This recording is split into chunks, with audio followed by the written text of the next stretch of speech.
आम आदमी पार्टी के सांसद संजय सिंह को मिली जमानत। क्या अरविंद केजरीवाल को भी मिल सकेगी राहत? सबसे बड़ी खबर यह है कि आम आदमी पार्टी के राज्यसभा सांसद संजय सिंह को सुप्रीम कोर्ट से जमानत मिल चुकी है। अब इस खबर के बाद बहुत सारे सवाल उठने लगे हैं। सवाल यह है कि क्या संजय सिंह की ही तरह अरविंद केजरीवाल, मनीष सिसोदिया, के कविता को भी कोई राहत मिल सकेगी, या फिर इन सबको संजय सिंह की ही तरह 181 दिन या इससे ज्यादा इंतजार करना पड़ सकता है? आज ये बहुत सारे सवाल हैं जिनका जवाब ढूंढने की कोशिश करते हैं और आज की सबसे बड़ी खबर के साथ शुरू करते हैं बात चुनाव की। 181 दिन के बाद आखिर ऐसा क्या हुआ कि संजय सिंह को जेल से बाहर आने की इजाजत मिल गई, और आखिर क्यों ईडी ने इस बार इसका विरोध नहीं किया? ये सवाल आपके मन में जरूर होगा, और इसी सवाल का जवाब जानने के लिए संजय सिंह को मिली जमानत के साथ सुप्रीम कोर्ट की तरफ से सबसे अहम बात क्या कही गई है वो मैं आपको बताती हूँ। इस जमानत को मिसाल ना समझा जाए, ये सुप्रीम कोर्ट ने कहा। इसका मतलब ये है कि ये ना समझा जाए कि औरों को भी इसी तरह से राहत मिल सकती है।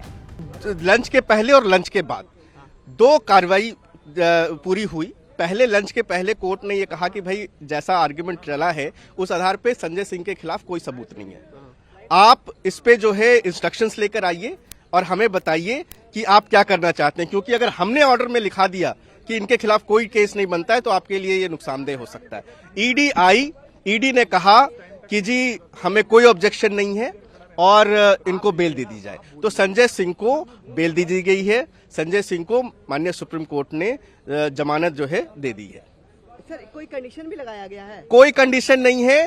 जो जमानत की राशि को लेकर जहां तक बात है और कितने जमानती होंगे उसके लिए जो है ट्रायल कोर्ट को बोला है वो निर्धारित करेगा। कोई रोक टोक नहीं है। ईडी ने इस बात का जिक्र जरूर किया था, लेकिन माननीय अदालत ने कहा कि पॉलिटिकल एक्टिविटीज को लेकर कोई भी बंदिश नहीं है। वो पॉलिटिकल पर्सन है, उनको पूरा हक है कि वो पॉलिटिकल एक्टिविटीज में पार्टिसिपेट करें। अब इन सब के बीच एक विडंबना ये है कि आम आदमी पार्टी के मुखिया यानी कि दिल्ली के मुख्यमंत्री अरविंद केजरीवाल खुद तो जेल में हैं, लेकिन इसी मामले में फंसे एक सांसद बाहर आ गए। अब संजय सिंह पर आरोप लगे क्या थे, थोड़ा और डिटेल से मैं आपको बताती हूँ। राज्यसभा सांसद हैं संजय सिंह, जो कि 181 दिन तक जेल में रहे। ईडी की चार्जशीट में संजय सिंह का नाम सामने आया था 4 बार। अब मीडिया रिपोर्ट से कहती हैं कि इसी मामले में ईडी की ओर से अभियोजन जो शिकायत दायर की गई थी उसमें संजय सिंह का नाम एक आरोपी व्यवसायी दिनेश अरोड़ा के बयान में सामने आया था। दावा यह किया गया कि अरोड़ा ने एजेंसी को यह बता दिया कि सबसे पहले उसकी मुलाकात संजय सिंह से ही हुई थी और जिनके जरिए वो मनीष सिसोदिया तक पहुंचा, यानी कि मनीष सिसोदिया से मुलाकात हुई। अब आम आदमी पार्टी के लिए गलत तरीके से फंड जुटाने का आरोप भी संजय सिंह पर लगा। अरोड़ा के हवाले से दावा यह भी किया गया कि उसने संजय सिंह के अनुरोध पर कई रेस्टोरेंट मालिकों से बात की और पार्टी के फंड कलेक्शन के लिए भारी रकम का इंतजाम किया।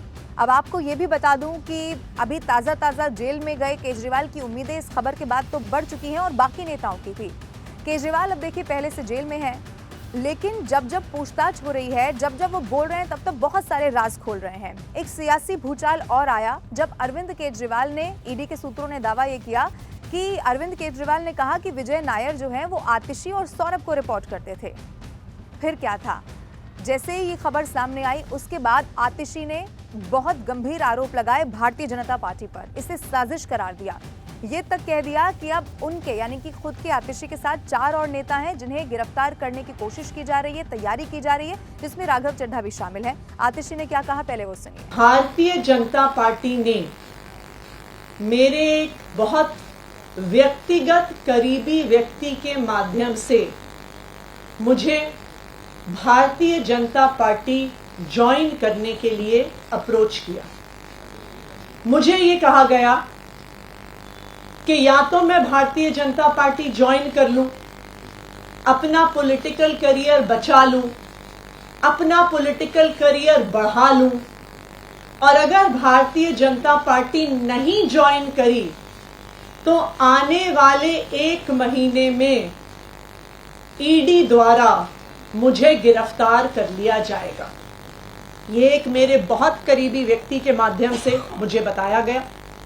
उन्होंने कहा कि प्रधानमंत्री नरेंद्र मोदी जी और भारतीय जनता पार्टी ने अपना मन बना लिया है कि आम आदमी पार्टी को और उसके सभी नेताओं को अब वो कुचलना चाहते हैं, खत्म करना चाहते हैं। पहले उन्होंने आम आदमी पार्टी के सारे शीर्ष नेतृत्व को अरेस्ट करके जेल में डाल दिया।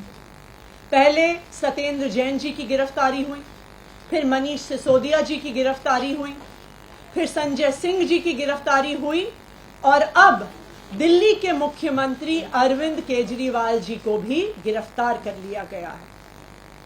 अब भारतीय जनता पार्टी का ये इरादा है कि आने वाले 2 महीने में लोकसभा चुनाव से पहले वो आम आदमी पार्टी के 4 और नेताओं को गिरफ्तार करने वाले हैं।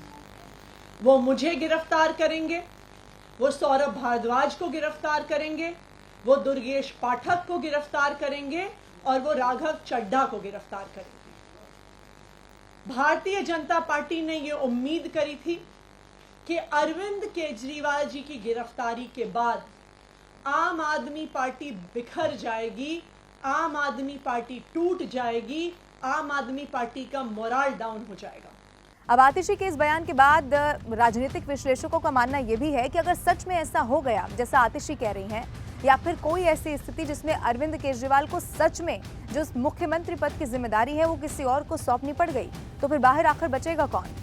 ये जरूर वक्त के साथ पता चलेगा, लेकिन ये बात तो तय है कि आम आदमी पार्टी अब इसे ऐसे भुनाने वाली है जैसे कोई जंग है जिसे फतेह कर ली हो। और मैं आपको फिर से बता दूं कि जब अरविंद केजरीवाल से पूछताछ हो रही है, हालांकि अब बहुत सारी खबरें निकलकर सामने आ रही हैं, लेकिन आतिशी और सौरभ भारद्वाज का नाम इसमें सामने आना, इसका मतलब ये है कि अरविंद केजरीवाल के जेल में रहते हुए बाहर अगर ज्यादा कोई, चाहे वो सरकार पर मुखर होने की बात हो या आम आदमी पार्टी का स्टैंड रखने की बात हो, अगर कोई मुखरता से इस वक्त कर पा रहा है तो वो 2 ही नाम है, जिस एक आतिशी हैं और एक सौरभ भारद्वाज हैं। लेकिन आतिशी ने बहुत गंभीर आरोप भी लगा दिया है।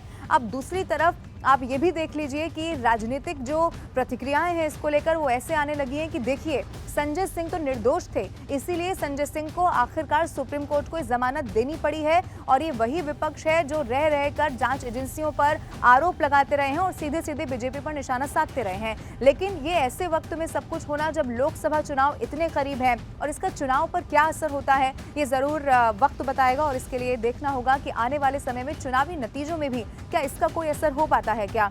लेकिन ऐसी हर खबर के लिए न्यूज़ 18 इंडिया के YouTube चैनल को अगर अभी तक भी आपने सब्सक्राइब नहीं किया है तो अभी कर लीजिए, और ये वीडियो आपको कैसा लगा कमेंट करके ज़रूर बताइए।